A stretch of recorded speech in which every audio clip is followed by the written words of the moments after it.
বিপর্যয়ে পড়ে যাবি। ও গোপাল, ও কার্তিক, তোরা সব গেলি কোথায়?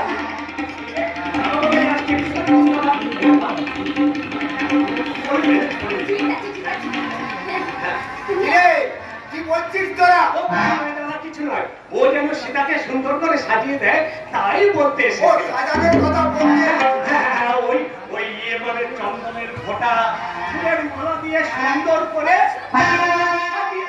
চুপ করো তোরা! আমি এই মাত্র দেখে এলাম সীতা কন্যের সাথে ঘরের মধ্যে বসে আছে, আর ও কি না বলছে সাজানোর কথা বলতে ছুটে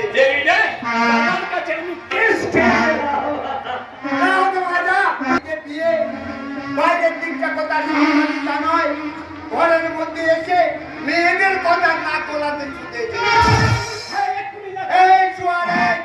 ওদিকে নয়, ওদিকে নয়,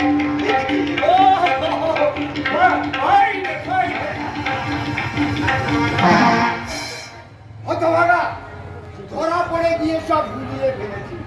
কিরে হতভাগী, তুই আমার লজ্জায় মাথা নিচু করে দাঁড়িয়ে আছিস কেন? জানি রে বোন, জানি। তোরা না বললেও আমি জানি তোরা একাই অপরকে এক বিন্দু না দেখলে থাকতে পারিস না। আমাকে না জানিয়ে তোরা ভালোবাসা যা বাসা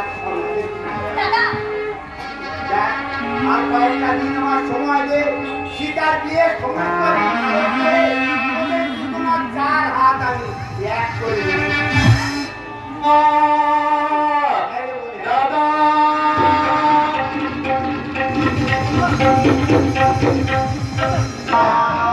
কি হচ্ছে? গেম উঠছে।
তোর ভক্ত আকাশের সূর্য জানি, অকালে অর্থ পেতে দেব না, উঠানের বাজনাকে আমি বিসর্জনের চলে সন্ধান প্রচন্ড সন্ধান কর। আজ রাতের মধ্যে যেখান থেকে পারিস যেমন করে পারিস আমার এই ছোট বোনটার জন্য পাত্রের সন্ধান করবাই, পাত্রের সন্ধান কর।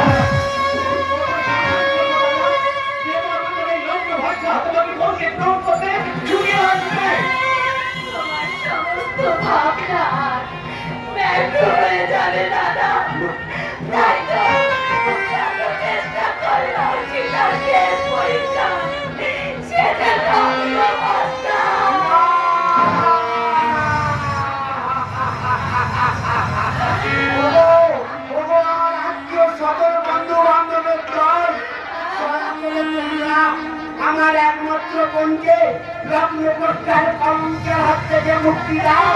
আমি তোমার সামনে দাঁড়িয়ে প্রতিজ্ঞা করছি, আমার সীতার চোখের কারণে থেকে আমার প্রচার ফিরিয়ে দেব, ফিরিয়ে দেব।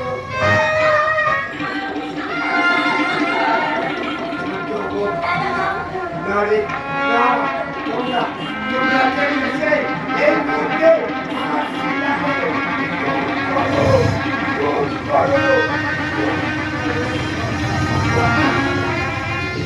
আমার কপালে সইল না দাদা, তাই তো এই কলঙ্কিত মালা নতুন করে গলার পড়তে এই যে পবিত্র মালাটাকে আমি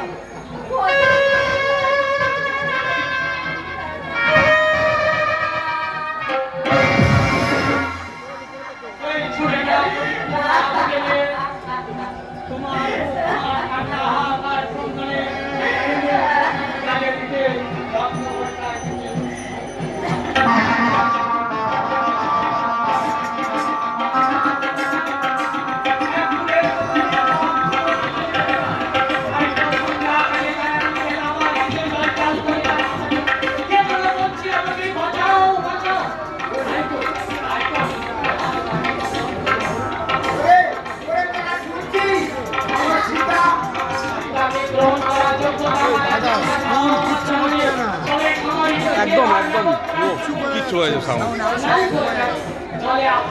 কি সাউন্ড চালাচ্ছে কি আপনি কি বলছেন? আমাদের এই গ্রামে আপনার বিপদের দিনে আপনি হঠাৎ ব্যক্তিদের মতো এসে না বললেন? দাদা দেখছেন নয়, এটা আমার কর্তব্য। ওরে ওরে তোরা সামাইয়া বলুদে সানাই বাজাতে বল আমার সীতাকে ফোন করতে একদম দিয়েছে দাদা কান্না নয় এবং কান্না নয় চোখের জল মুছে আবার নতুন সাজা প্রস্তুত তোর জীবনে অমঙ্গলের অন্ধকার ভেদ করে উদা হয়েছে নতুন সূর্য তোরা দেরি করছে এবার তোরা শুরু কর বাধা ও বলাবদলের মহাপাগল কারণ সীতাকে গ্রহণ করতে রামচন্দ্র এগিয়ে এসেছে আজকে সীতা রামচন্দ্রের সামনে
আমিও ভাবতে পারিনি এই মুহূর্তে এই দগ্ধ থেকে যদি না তুমি আমাকে উদ্ধার করতে তাহলে তাহলে যে আমার মৃত্যু ছাড়া কোনো রাস্তা ছিল না গো।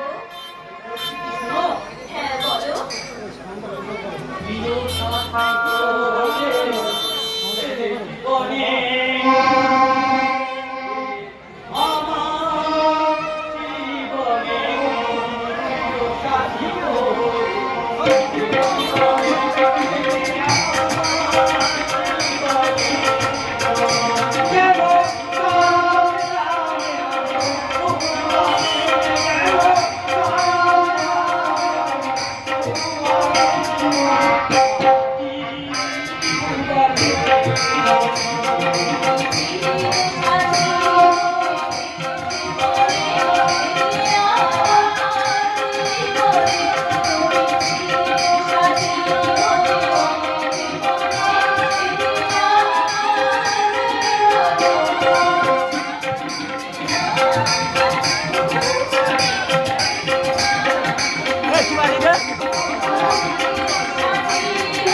কোথায়